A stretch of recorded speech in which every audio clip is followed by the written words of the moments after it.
जय हिंद। मैं NP sir Neeraj, आप सभी को NP sir Neeraj YouTube channel में स्वागत है। आज हम लोग पढ़ेंगे क्लास 9th काव्यखंड, जो चैप्टर 1 है। कवि का नाम है रैदास। तो उन्हीं का जो है हम जीवनी जानेंगे। हर एक चैप्टर जब शुरू करते हैं हम सबसे पहले तो कवि का जो है जीवनी पढ़ते हैं, उसके बाद ही दोहा पर जो है चर्चा किया जाएगा, उसको देखा जाएगा। कह रहा है, रैदास नाम से विख्यात संत कवि रविदास का जन्म बनारस में 1388 ईस्वी में हुआ था। इनका एक नाम क्या है, रविदास भी है। आपसे पूछ देगा रविदास का जन्म कब, तो रविदास रैदास को बोले, रैदास रविदास को ही कहा जाता है।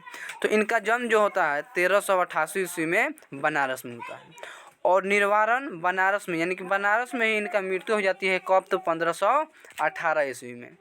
ऐसा माना जाता है इनकी ख्याति से प्रभावित होकर सिकंदर लोदी ने इन्हें दिल्ली आने का निमंत्रण भेजता है। यानी कि इनसे खुश होकर के जो बहुत खुश होते हैं, और सिकंदर लोदी जो है अपने यहाँ दिल्ली जो है आने का निमंत्रण भेजते हैं। आगे कह रहा है, मध्य गुण साधकों में रैदास का विशेष स्थान है। मध्य गुण साधकों यानी कि एक बात जान लीजिए कि हमारा जो इतिहास है 3 कालों में बांटा हुआ है। एक प्राचीन काल, एक मध्य काल, और एक तीसरा है आधुनिक काल। तो आधुनिक काल जो हम लोग यानी कि जी रहे हैं, जो हम लोग अपन यानी कि जीवन यापन कर रहे हैं, यह क्या हुआ, आधुनिक काल। मध्य काल हो गया जैसे रैदास जी थे, वो मध्य काल यानी कि मध्य काल के थे व्यक्ति। और प्राचीन काल का जो हो गया, चाणक्य के आप लोग नाम सुने होंगे, महात्मा बुद्ध के नाम सुने होंगे, ये सब जो है हमारे यानी कि प्राचीन काल के। तो इन्हें मध्य काल का जो है रैदास का एक विशेष स्थान है। विशिष्ट मतलब एक विशेष स्थान है। कबीर की तरह रैदास भी संत कोटि के कवियों में गिने जाते हैं। आगा कह रहा है, मूर्ति पूजा, तीर्थ यात्रा जैसे दिखाओ में रैदास का जरा भी विश्वास नहीं है। यानी कि इन्होंने कहते हैं कि मूर्ति पूजा, तीर्थ यात्रा, ये सब जो क्या है, दिखावा है। ये सब लोग जो है दिखावा करते हैं। इसमें जो है रैदास यानी कि इनका जो है विरोध करते हैं। वह व्यक्ति की आंतरिक भावनाओं और आपसी भाईचारों को ही साचा जो है धर्म मानते थे। देखिए, रैदास जी जो थे यानी कि मूर्ति पूजा, तीर्थ यात्रा कहते हैं, सबसे करने से जो है कुछ फायदा नहीं होने, सब केवल क्या है, दिखावा है। उन्होंने अच्छा धर्म मानते हैं तो आंतरिक भावनाओं, एक दूसरे के बीच कथी होना चाहिए, मेल होना चाहिए, आपसी भाईचारे होना चाहिए, न किसी से जो है जलना चाहिए, न किसी से क्रोध, लोभ लालच कुछ नहीं होना चाहिए, एक दूसरे के प्रति ईर्ष्या नहीं करना चाहिए। तो इसी सब को जो है एक तो हम सभी को भाईचारे की तरह जो है रहना चाहिए। इसी को जो है रैदास जो है सच्चा धर्म मानते हैं, अच्छा धर्म मानते हैं। रैदास ने अपनी काव्य रचनाओं में सरल, व्यवहारिक, वज्र भाषा का प्रयोग जो है किया है। यानी कि इन्होंने जो भी काव्य रचनाओं लिखे हैं, काव्य मतलब होता है जो है हम लोग पढ़ रहे हैं कविता, और गद्य पढ़ेंगे जो है कहानी। इस बुक में है 12 गो गद्य और 12 गो जो है काव्य पढ़ेंगे। तो उस यानी कि जो भी एक काव्य लिखते हैं बहुत सरल भाषा में, बहुत आसान भाषा में जो है लिखते हैं। वज्र भाषा का प्रयोग किया है। वज्र भाषा जो मथुरा के लोग बोला जाता है, जिसमें अवधी, राजस्थानी, खौरी बोली और उर्दू फारसी के शब्दों का जो है मिश्रण है। बहुत सारे शब्दों का इन्होंने यानी कि अपने काव्य रचनाओं में मिश्रित किए हैं। रैदास को उपमा और रूपक अलंकार विशेष प्रिय है। सीधे साधे पदों में संत कवि ने हृदय के भाव बड़ी सफाई से प्रकट किए हैं। इनका आत्म निवेदन, दैन्य भाव और सहज भक्ति पाठक के हृदय को उद्वेलित करते हैं। रैदास के 40 पद के पवित्र ग्रंथ धर्म गुरु ग्रंथ में भी जो है हृदय को ठठेर करके रैदास के 40 पद धर्म गुरु ग्रंथ में साहब में भी सम्मिलित है। आपसे पूछ देगा रैदास के 40 पद कौन से, यानी कि रैदास के अगर पूछ देगा रैदास के सबसे पवित्र धर्म ग्रंथ कौन है, तो गुरु ग्रंथ साहब। यानी कि रैदास का सबसे धर्म ग्रंथ है। तो जैसे हम लोग हिंदू धर्म का सबसे पवित्र धर्म है तो रामायण, उसी प्रकार से जो है ईसाइयों का बाइबिल जो होता है, और इन मुस्लिमों के यानी कि जो है धर्म गुरु ग्रंथ साहब।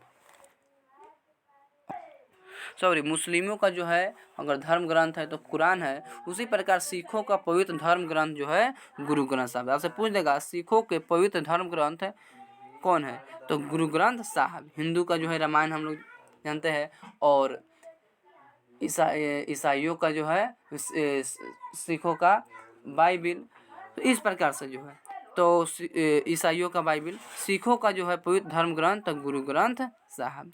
यह रैदास के 2 पद लिए गए हैं। रैदास यानी कि 2 पद लिखे। पहले पद में बताए प्रभु जी तुम चंदन हम पानी। पहले पद में जो है बताते हैं कि प्रभु जी तुम क्या हो, चंदन हो तो हम पानी है।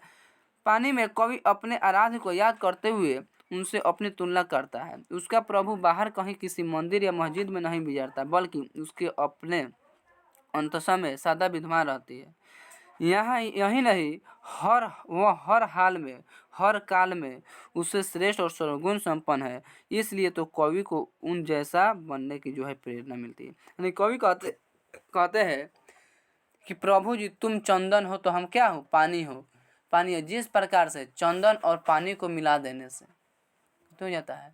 अगर उसको चंदन और पानी को मिला देते हैं और सर पर लगाते हैं तो पूरा जो हमारा सर को जो है ठंडा महसूस करती है, एक प्रकार से जो है शांति जो है देने का काम करती है। अगर सीधा जो है चंदन को हम लगाते हैं तो उससे कुछ नहीं। तो चंदन और पानी करा कि, और एक दूसरे, यहाँ कवि बताते हैं कि एक दूसरे के बिना क्या है, अधूरा है। भगवान भक्त के बिना अधूरा है, तो वही भक्त जो है भगवान के बिना जो है अधूरा है। और यहाँ कवि जो है भगवान को अपने से श्रेष्ठ मानते हैं, इसलिए तो कवि को उन जैसा बनने की प्रेरणा मिलती है। दूसरे पद में कवि निर्गुण भक्ति की सार्थकता सिद्ध करते हुए सगुण भक्ति की और कर्म कांड की निरर्थता बताता है। यहाँ पर निर्गुण भक्ति और सगुण भक्ति। निर्गुण भक्ति जैसे कि जानते होंगे, भरत व्यास के नाम सुने होंगे, और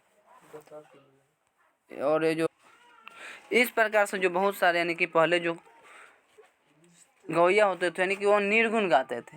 आजकल तो निर्गुण में उतना मन न लगता है। एक बार खेसरिया गाना को निकाल दो तो हाँ उसको सुनेंगे, बरसाते एक अगर निर्गुण कोई सॉन्ग निकाल दिया जाता है तो उसको नहीं सुने। सबसे पहले यहाँ निर्गुण और सगुण का मतलब होता है, निर्गुण मतलब अपने मन से जो है भगवान को जो है पूजा करना, और सगुण मतलब होता है ये बाहरी दिखावा, जैसे कि खूब धूमधाम से डीजे उजे ले आके वहाँ भगवान की मूर्ति ले आकर जो है पूजा करना। तो सगुण पर इन्होंने जो है उसको अच्छा नहीं मानते, इन्होंने अपने भगवान की पूजा जो है निर्गुण से भक्ति से करते हैं। करा निर्गुण भक्ति की सार्थकता सिद्ध करते हुए सगुण भक्ति और कर्म कांड की निरर्थता बताता है। कर्म कांड यानी मूर्ति पूजा का जो है इन्होंने विरोध करते हैं। कवि की नजर में ईश्वर की पूजा अर्चना के लिए चढ़ाए जाने वाला फल फूल अनूठे नहीं है, वे जूठे और गंदले। यानी कि कवि कहते हैं कि आज जो हम लोग ईश्वर पर, भगवान पर जो है फल फूल चढ़ाते हैं, ये सब क्या है, यानी कि अनूठे, यानी कि जो है शुद्ध नहीं है। ये सब क्या है, सब अशुद्ध है, सब गंदले है, सब क्या है, अशुद्ध है, झूठे है। इसलिए कवि पूजा अर्चना के कर्म कांड में न पड़ करके मन ही मन ईश्वर को जो है पूजा करता है और अपने भीतर ही ईश्वर को सहज स्वरूप की छवि बनाता है। इसलिए यहाँ पर कवि कहते हैं कि हम अगर ईश्वर को पूजा करते हैं, अगर उस पर कुछ भी चढ़ाते हैं तो देखते हैं क्या, यानी कि ये सब जो है शुद्ध नहीं है, सभी वस्तु जो क्या है अशुद्ध है। इसलिए कवि जो है ईश्वर की पूजा अपने मन ही मन करते हैं।